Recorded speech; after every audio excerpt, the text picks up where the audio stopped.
Bueno, buenas tardes, buenas noches ya casi, ¿no? ¿Me permitís un respiro?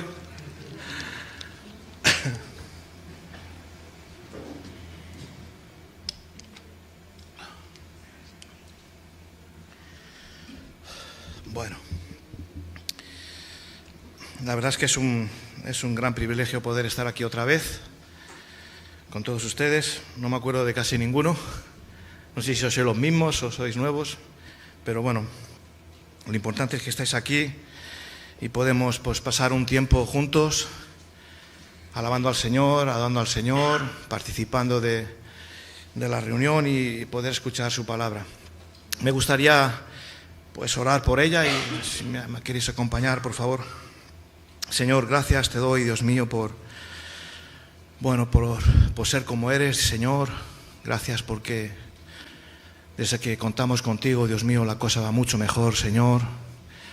Desde que ponemos nuestra mirada en ti, Señor, todo va bien, Señor. No hay quejas, Señor. Todo es bendición, Señor, a pesar de los tiempos difíciles que podemos pasar, pero sabemos que son de enseñanza, Señor, son porque tú estás tratando nuestra vida, Dios mío, y queremos que siga siendo así, Señor. Queremos que tú ocupes el primer lugar de nuestra vida, Señor, el lugar que tú solo te mereces. Gracias te doy, bendice tu palabra ahora, Señor, en el nombre de Jesús. Amén, amén, amén.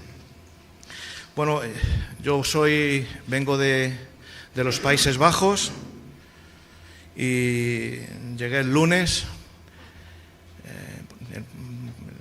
Al día siguiente hicimos una reunión muy especial en la finca de Torres. Algunos de vosotros pudisteis estar ahí, pudisteis disfrutar de esa fiesta. Una fiesta que hicimos en la cual hubo una gran siembra y una gran cosecha, porque a veces por fe sabemos que vamos a cosechar. ¿Amén? ¿Sí? ¿Sí? ¿Estáis ahí?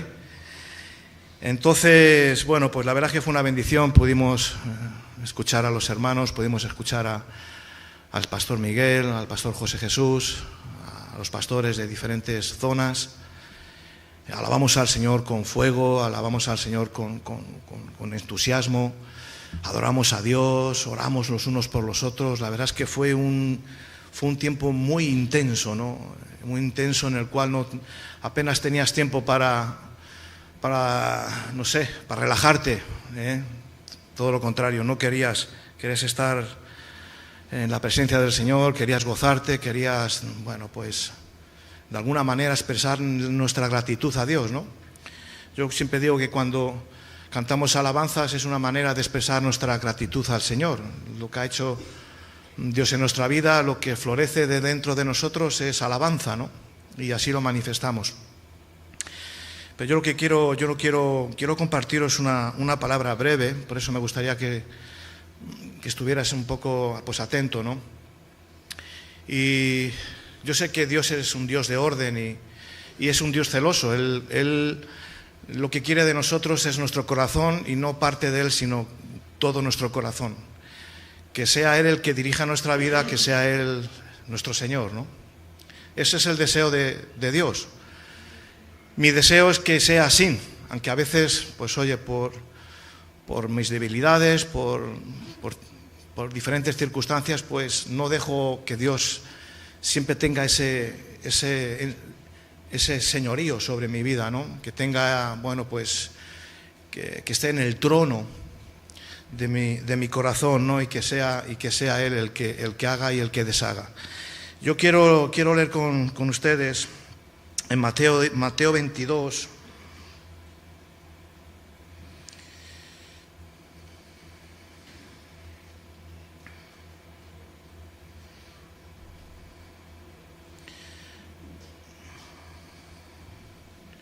Mateo 22, versículo 37.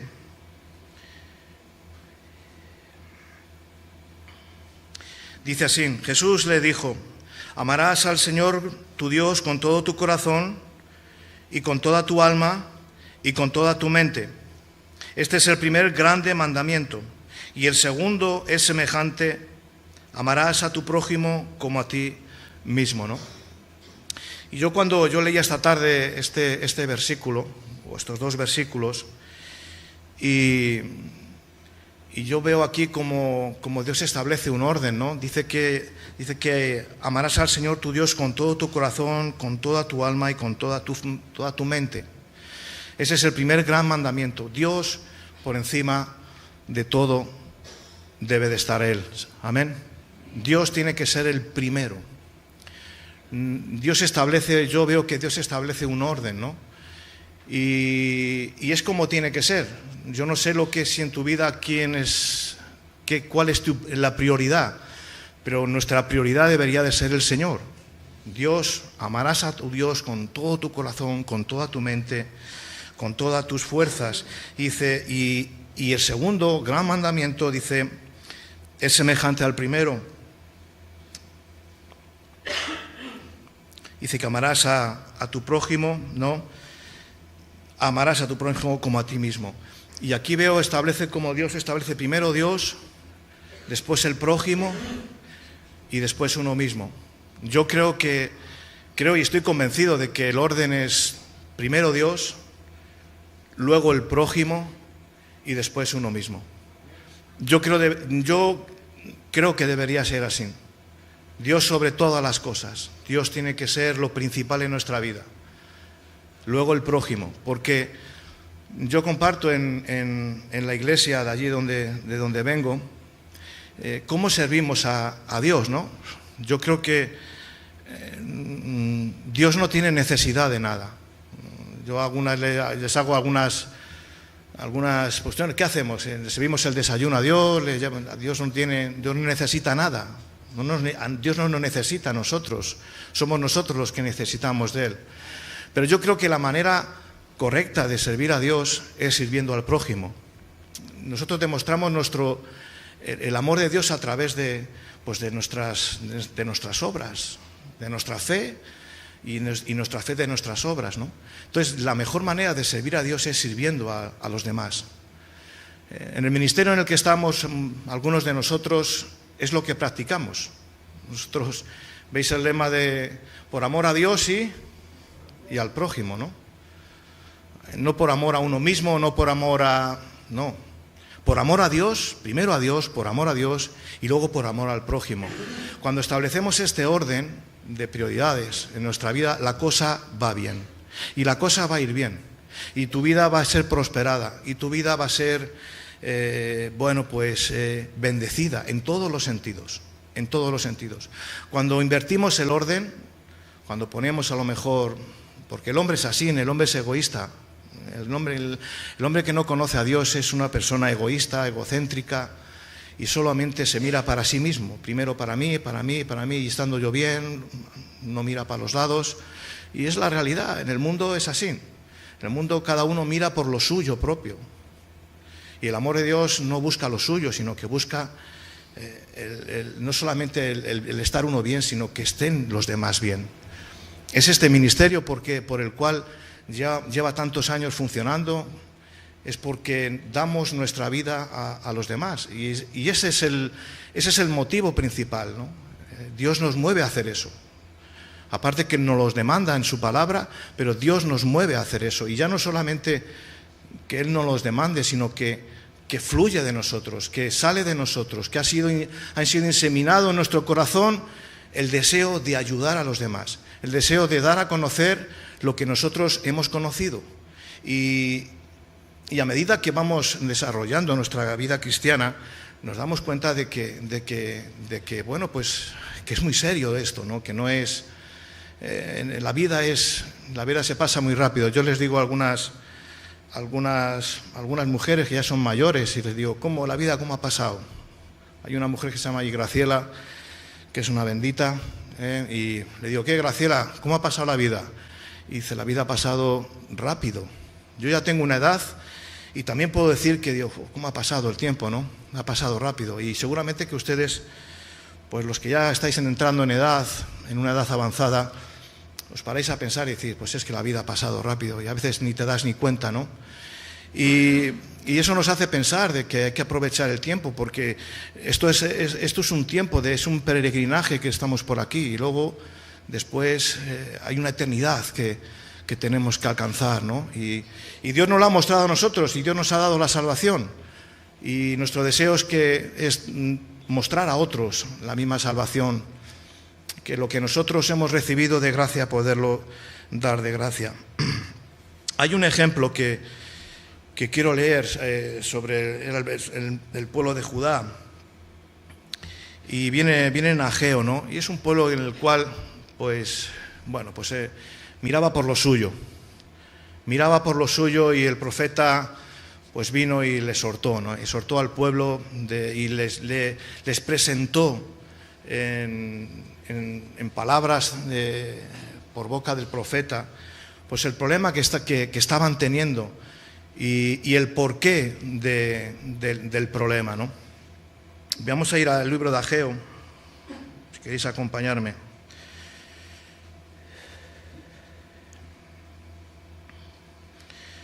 En el capítulo 1, dice así.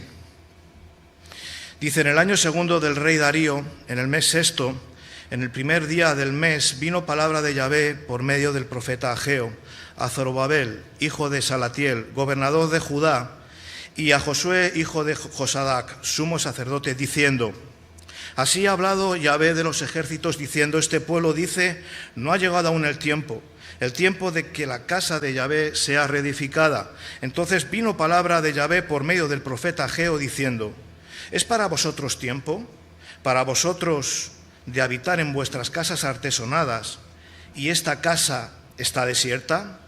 Pues así ha dicho Yahvé de los ejércitos: meditad bien sobre vuestros caminos. Dice: sembráis mucho y recogéis poco, coméis y no os saciáis, bebéis y no quedáis satisfechos, os vestís y no os calentáis, y el que trabaja jornal recibe su jornal en saco roto.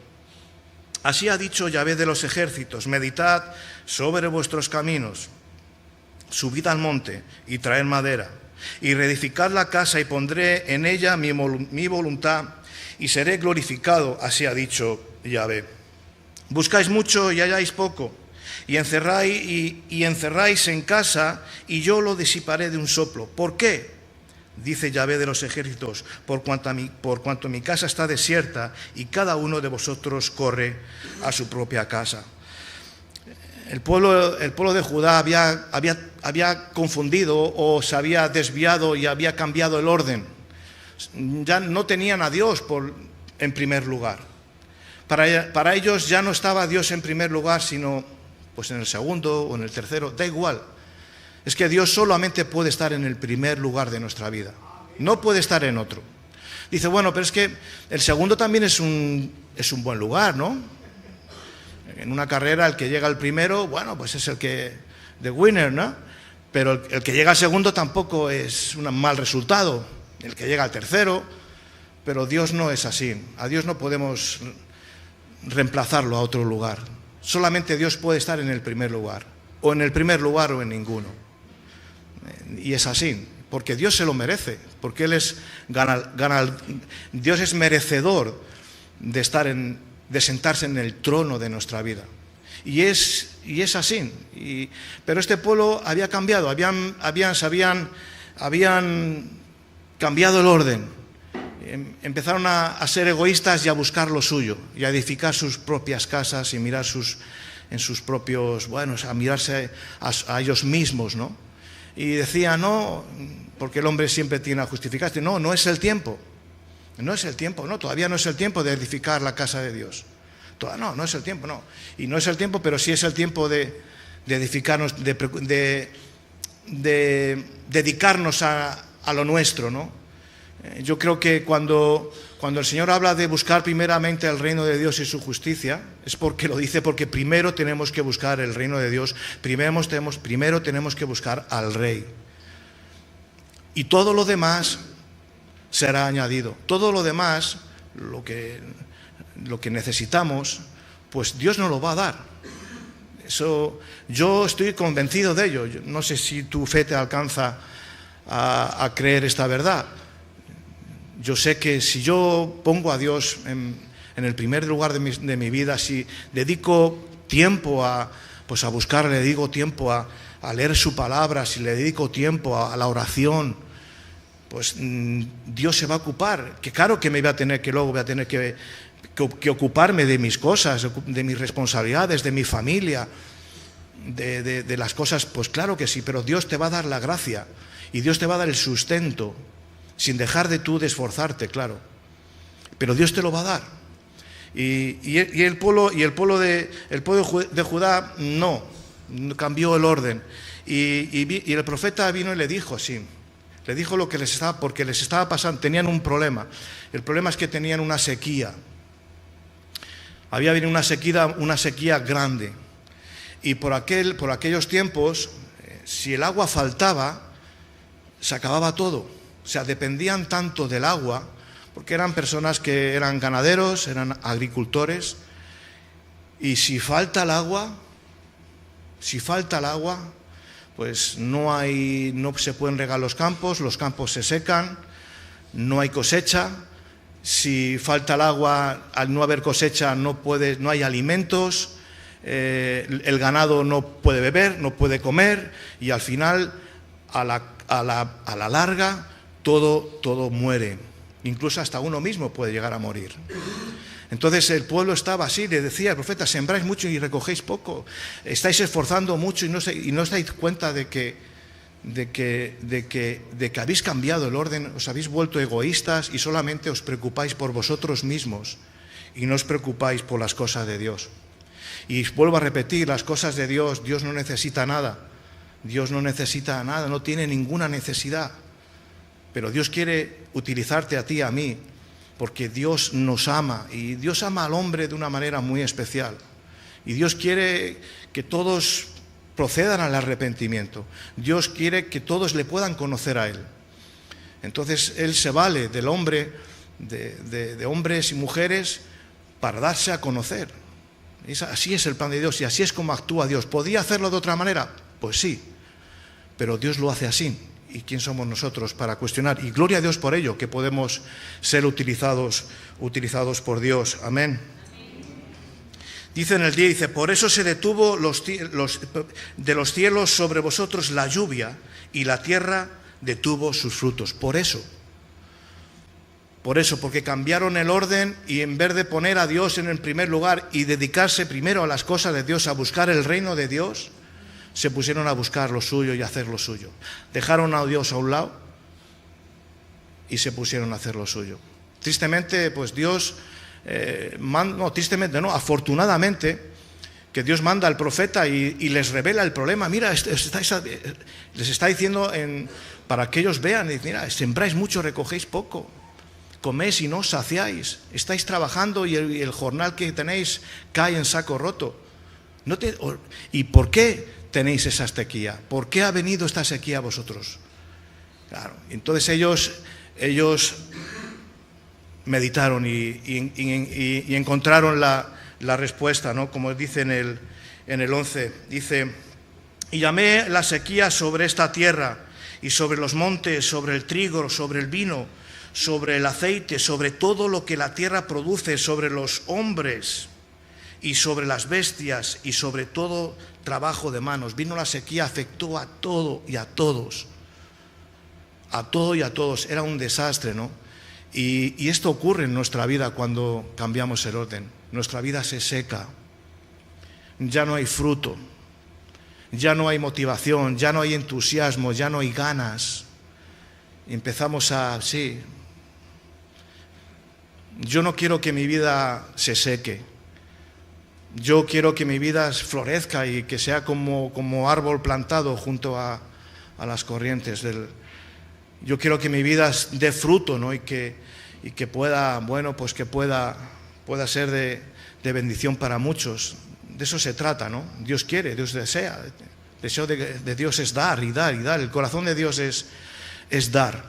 Porque de tal manera amó Dios al mundo que dio a su único Hijo. Ese es el corazón de Dios, de dar. Y nosotros, en nuestro corazón debería de estar el dar. Aquí podéis ver a muchos hermanos que os dan, sin pedir nada a cambio, ¿eh? Dan y dan y dan y dan y no paran de dar. Tenéis al pastor José Jesús y a Salva, a un montón de diáconos, de chavales, que Ahora de aquí a un rato vais a recibir bendición. Y qué bueno, y qué bueno que pueda ser así. Pero ¿por qué es así? Porque tenemos a Dios en el primer lugar. Y Dios nos da para que podamos dar a otros.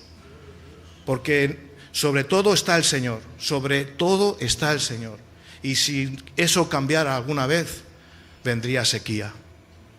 La sequía, cuando viene la sequía, bueno, pues la cosa es, el deterioro es despacito, no de la noche a la mañana deja de llover y todo se seca. No, es un deterioro que va hacia despacio, ¿no? Va poco a poco, hasta que al final está todo completamente seco, no hay nada donde coger, no hay nada de dónde beber, no hay nada de dónde sacar. Y así pasa en nuestra vida. Yo cuando, no quiero alargarme más, pero cuando yo dejo de buscar a Dios, cuando yo dejo de... Porque dejas de buscar a Dios y es que el uno mismo florece. Es que aunque uno no quiera, uno sale el yo, sale de uno, porque está aquí dentro todavía. Pablo decían, hago lo que no quiero hacer y aquello que quiero hacer no lo hago. ¿Por qué? Porque el mal está dentro de nosotros. Mientras estemos en este envase, pues vamos a tener esa lucha contra nuestra carne. Y la carne va a estar siempre ahí. La única manera de tenerla ahí, sometida, es pues avivando el espíritu, buscando al Señor, orando sin cesar. Entonces la carne estará sujeta y prevalecerá el pueblo de Israel y no prevalecerá Amalek. ¿Qué sucedía con los amalecitas? Cuando dejaba de orar Moisés ahí en el monte, se cansaba los brazos, ¿qué pasaba?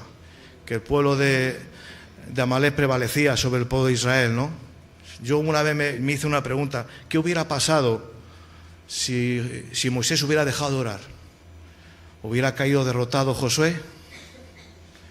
No lo sabremos porque así no sucedió. Yo pienso que no, yo pienso que al final el Señor hubiera hecho una intervención divina ahí. Pero la oración es fundamental en nosotros. Decía nuestro pastor Miguel el martes, no orar como respirar, es que orar para respirar, ¿no? A mí se me ha quedado hay un libro que dice orar como respirar, y es así. Pero ahora va un poquito más allá, ahora como que aprieta un poco más, y dice no, orar para respirar. O sea, si no oramos, no respiramos. Y si no respiramos, nos morimos. Amén. Este es el mensaje que quería dejaros en esta tarde, de que pongamos a Dios, hermanos. No por nada ni por nada cambiemos el lugar del que Dios se merece, que es el primer lugar de nuestra vida. Que sea nuestra prioridad, aunque las cosas vayan mal, aunque la higuera no florezca, pero con todo eso yo me alegraré en el Señor, ¿no? Y esperar en el Señor, y Dios hará, Dios va a hacer, porque Dios no falla, es infalible, Él es fiel y no va a fallar. A veces nos prueba, nos mete ahí pero Dios va al final, sale al rescate. Amén. Que Dios os bendiga.